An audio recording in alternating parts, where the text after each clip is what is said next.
Hello everyone, today we will talk about how to fix or how to solve the problem of Wise. You will click on settings.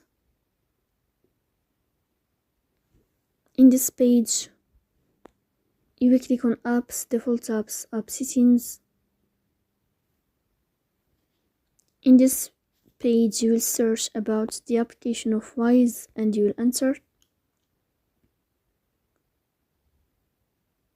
Here in this page of app info,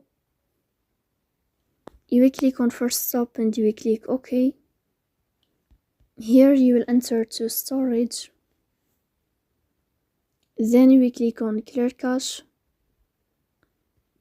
In the end, you will turn off your phone and you will wait a moment to restart your phone again to fix that problem.